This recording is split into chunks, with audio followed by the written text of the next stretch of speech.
एवं शंखनाद में आपका स्वागत है। राहुल गांधी इस समय विदेश में है, अमेरिका की यात्रा पर है और वहां पीएम मोदी को लेकर कई तरह की बातें कह रहे हैं। राहुल गांधी ने कहा कि लोकसभा चुनाव के बाद पीएम मोदी कमजोर हो गए हैं, अब वो 56 इंच का सीना नहीं रहा। उनकी पार्टी के, उनके गठबंधन के सदस्य ही उनका साथ नहीं दे रहे। लेकिन राहुल गांधी विदेश में जो कह रहे हैं, भारत में इसका उल्टा हो रहा है। भारत में पीएम मोदी और उनका गठबंधन एनडीए और मजबूत हो रहा है। और मजबूत किससे हो रहा है? विपक्ष के सांसदों से ही। विपक्षी पार्टियों के सांसद, इंडी ब्लॉक के सांसद, विधायक, नेता पार्टी छोड़कर एनडीए का हिस्सा बन रहे हैं, बीजेपी का हिस्सा बन रहे हैं और बीजेपी को मजबूत कर रहे हैं। अभी हाल ही में विपक्ष के 4 सांसदों, राज्यसभा सांसदों ने अपनी पार्टी छोड़कर एनडीए ज्वाइन की, जिनमें से 2 ने बीजेपी ज्वाइन की और ये 4 राज्यसभा सांसद हैं। और इसके साथ ही जो बीजेपी राज्यसभा में कमजोर हुआ करती थी, वो अब राज्यसभा में और मजबूत हो गई है और इंडी ब्लॉक राज्यसभा में और कमजोर हो गया है। अब राहुल गांधी जो उधर कह रहे हैं, हकीकत तो यहाँ उल्टी है। राहुल गांधी हकीकत से अनजान ही रहते हैं। लेकिन अभी बीजेडी के 2 सांसदों ने, जिनमें ममता मोहंता और सुजीत कुमार, ममता मोहंता जो है वो तो 2 महीने पहले ही छोड़ चुकी हैं और अब बीजेपी की सीट पर, टिकट पर वो राज्यसभा की फिर से सांसद बनी हैं। और इसके बाद ही 2 महीने भी नहीं हुए थे, सुजीत कुमार, उन्होंने बीजेडी छोड़ दी और वो बीजेपी में शामिल हो गए। अब जो राज्यसभा उपचुनाव होगा उनकी जगह पर, उसमें वो जीत जाएंगे, क्योंकि विधानसभा में बीजेपी की वहां सरकार है, इतने नंबर है बीजेपी के पास, बहुमत है कि वहां से वो 1 सीट जिता लेगी। और बीजेडी जिसके पास 9 सांसद थे राज्यसभा में, अब उसके पास सिर्फ 7 सांसद बचे हैं। और ये बात सिर्फ यहीं तक नहीं रहने वाली है, अभी ऐसे भी खबर है कि आने वाले दिनों में और भी सांसद बीजेडी से भाजपा में आ सकते हैं। अब ये दूसरी पार्टियों के, विपक्ष के सांसद बीजेपी में क्यों आ रहे हैं, इसकी वजह भी राहुल गांधी के भाषणों से आपको मिल जाएगी। राहुल गांधी आजकल एक ही भाषण दे रहे हैं, विचारधारा। महाराष्ट्र गए तो बोले विचारधारा की लड़ाई है, यूएस में गए तो बोले विचारधारा की लड़ाई है। एक विचारधारा है इनकी जिसे सो कॉल्ड सेक्युलरिज्म, यानी कि मुस्लिम तुष्टीकरण, और दूसरी विचारधारा आरएसएस बीजेपी की विचारधारा है जो पूरी तरह से हिंदुत्व की विचारधारा है। तो राहुल गांधी इस विचारधारा की बात कर रहे हैं और इसी के अब इस विचारधारा का ही संघर्ष है। और ये बात अब विपक्ष के नेता भी समझने लगे हैं और जो निकल कर आई है वक्फ बोर्ड के मामले में।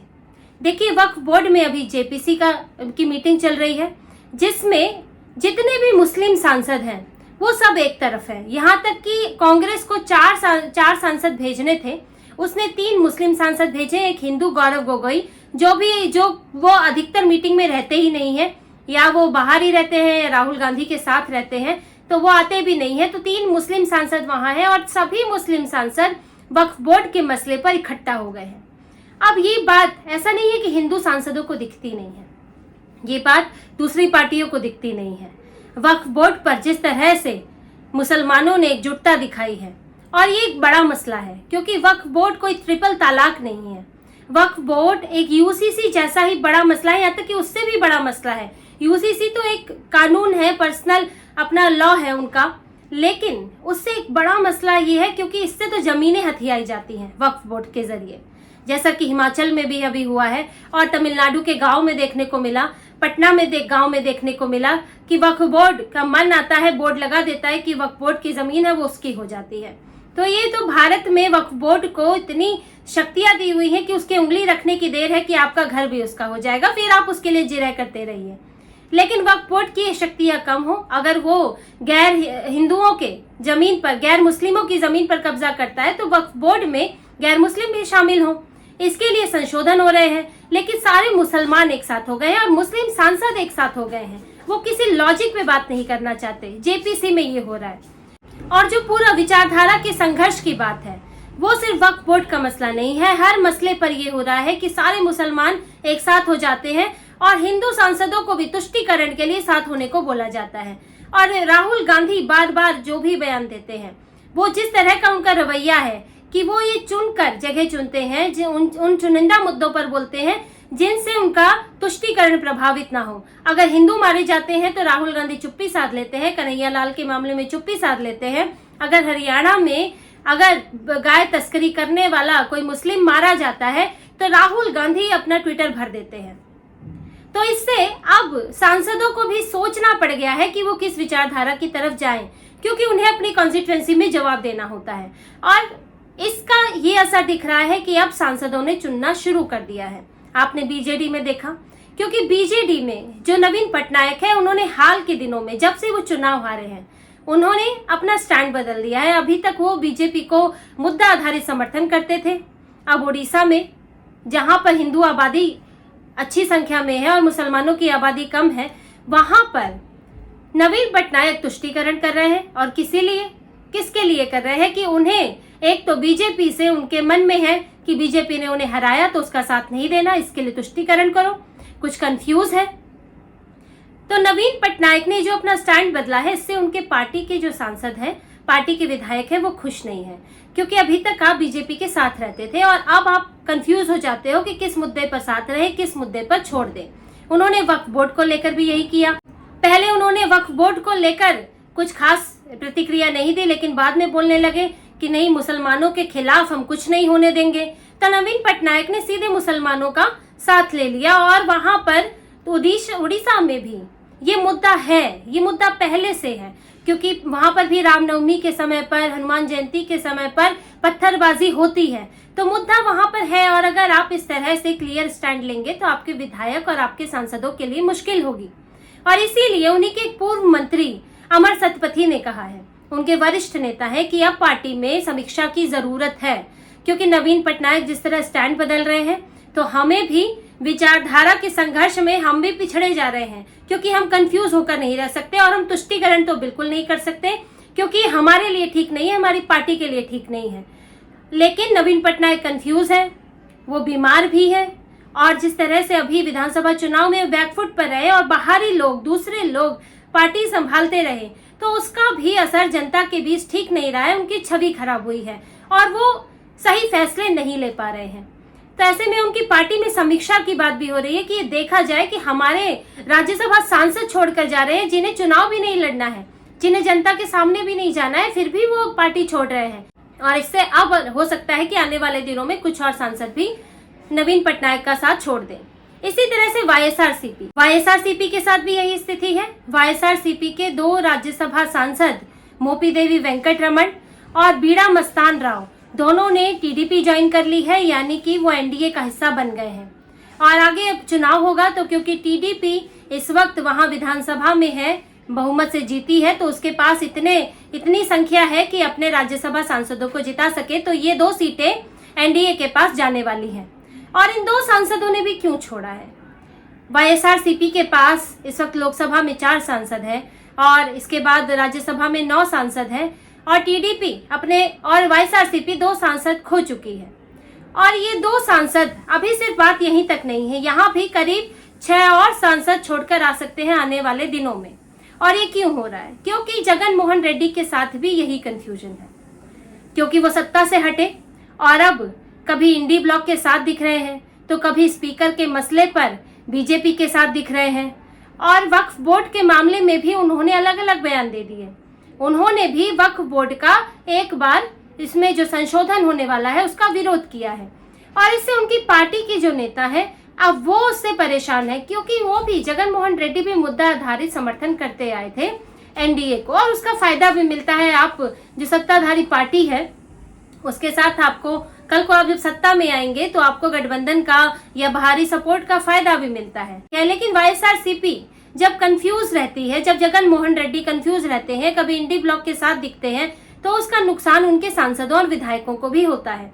इसलिए 2 विधायकों ने बाहर का रुख अपना लिया है, टीडीपी ज्वाइन कर ली है, आने वाले वक्त में और भी ज्वाइन कर सकते हैं।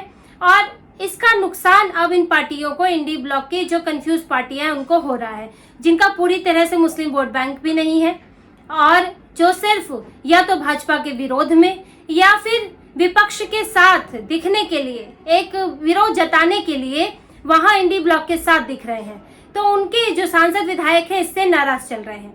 और राहुल गांधी जिस बीजेपी को, मोदी को कमजोर कह रहे हैं, उन्हीं को विपक्षी सांसदों ने राज्यसभा में मजबूत कर दिया है। एनडीए के पास राज्यसभा में बहुमत नहीं था, लेकिन अब जब से 9 सीटें जीती हैं, जिनमें एक ममता मोहंता भी शामिल है, 9 सीटें जीतने के बाद जो अभी उपचुनाव हुआ था उसके बाद एनडीए के पास बहुमत हो गया, और अब जो और सांसद आए हैं उसके बाद तो एनडीए और मजबूत हो गया और बीजेपी की संख्या भी और अच्छी हो गई। इस आंकड़े को आप देखिए, बीजेपी के पास पहले 87 विधायक थे, जिसमें अभी 9 जो आए हैं, उपचुनाव हुआ है वो जुड़ गए, और एक अभी आगे उपचुनाव होगा जो बीजेडी से सुजीत कुमार की जगह पर, उसमें सुजीत कुमार आ जाएंगे। तो बीजेपी के कुल 10 सांसद राज्यसभा में बढ़ गए तो 97 हो गए। अब एनडीए की बात करें तो एनडीए में भी अब पहले 105 थे, 10 और जुड़ गए तो वो 115 हो गए, और अभी 2 जगन मोहन रेड्डी की पार्टी से आए हैं जिसमें उपचुनाव में जीत जाएंगे तो 117 हो जाएंगे। इसके अलावा मनोनीत सांसद 6 होंगे, और कुल मिला के पार्टी एनडीए के राज्यसभा में 123 सांसद हो जाएंगे। अब ये बहुमत से भी ऊपर है, क्योंकि बहुमत का आंकड़ा 115 का है, और एनडीए में अगर कोई थोड़ा भी इधर उधर भी करता है, कोई अगर क्रॉस वोटिंग भी कर देता है, तो भी बीजेपी की सेहत पर, एनडीए की सेहत पर कोई असर नहीं पड़ेगा। और आगे अभी तो वक्फ बोर्ड संशोधन बिल आने वाला है, लोकसभा के बाद राज्यसभा में आएगा, तो अब बीजेपी को चिंता करने की जरूरत नहीं है। राज्यसभा में एनडीए को पूर्ण बहुमत मिल रहा है, और वो मिल रहा है उसमें एक बड़ा योगदान विपक्षी सांसदों का है। और राहुल गांधी जो विदेश में घूम रहे हैं, भारत की स्थितियों को नजरअंदाज करते हैं, वो यही भूल करते हैं, विचारधारा के संघर्ष की बात कर रहे हैं। लेकिन ये संघर्ष क्या सिर्फ उनके भाषणों तक है? क्या ये संघर्ष सिर्फ एक जनता के बीच है? ये संघर्ष जनप्रतिनिधियों के बीच भी है, क्योंकि जनता उन्हें चुनकर भेजती है। जनप्रतिनिधियों को भी ये देखना होता है कि उनकी जनता क्या चाहती है, सिर्फ पार्टी का बड़ा नेता क्या चाहता है वो बात नहीं है। आपकी जनता, आप जिस विधानसभा क्षेत्र, संसदीय क्षेत्र में जा रहे हैं, वो क्या चाहती है, आपको वो देखना होता है। दूसरा, जब आप देखेंगे कि दूसरा वर्ग एकजुट है किसी बात पर, हर मसले पर, तो आप क्यों उनकी तरफ खड़े होंगे? क्या आप अपने मुद्दे पर एकजुट नहीं रह सकते? क्योंकि कई ऐसे नेता हैं जो बीजेपी की विचारधारा से समर्थन रखते हैं लेकिन विपक्ष में हैं। वो उनकी अपनी मजबूरियां हैं, अपनी राजनीतिक उनकी महत्वाकांक्षाएं हैं, लेकिन वो वैचारिक तौर पर बीजेपी की विचारधारा से, हिंदुत्व की विचारधारा से, हिंदुओं के साथ हुए अन्याय की जब बात की जाती है, इससे सहमति रखते हैं। और मुस्लिमों की हर बात पर, हर गलत बात पर जो एकजुटता है मुस्लिम सांसदों की, वो उनको अखरती है। और इसका नतीजा ये है कि विपक्ष जो है वो खाली हो रहा है और राहुल गांधी कमजोर हो रहे हैं। जितना इंडी ब्लॉक से सांसद जाएंगे, विधायक जाएंगे, उतना इंडी ब्लॉक कमजोर होगा। आपस में तो इंडी ब्लॉक के लड़ ही रहे हैं पार्टियां, लेकिन अगर इनके सांसद विधायक जाते हैं तो वो वैसे भी कमजोर हो जाएंगे। और आने वाले समय में भी ऐसा और हो सकता है। ये संघर्ष अब राहुल गांधी विदेशों में ही करते रह जाएंगे, लेकिन यहाँ पार्टी के अंदर क्या चल रहा है, अपने गठबंधन में क्या चल रहा है, वो उस पर ध्यान नहीं देते। और इसका नतीजा ये होने वाला है कि आने वाले वक्त में राज्यसभा ही नहीं बल्कि लोकसभा से भी सांसद इंडी ब्लॉक को, कांग्रेस को या विपक्षी दलों को छोड़कर बीजेपी का हाथ, एनडीए का हाथ थाम सकते हैं। तो इसी तरह की और खबरें और विश्लेषण आपके लिए लाते रहेंगे। हमसे जुड़े रहिए, सब्सक्राइब कीजिए, कमेंट कीजिए। बहुत बहुत धन्यवाद। जय श्री राम।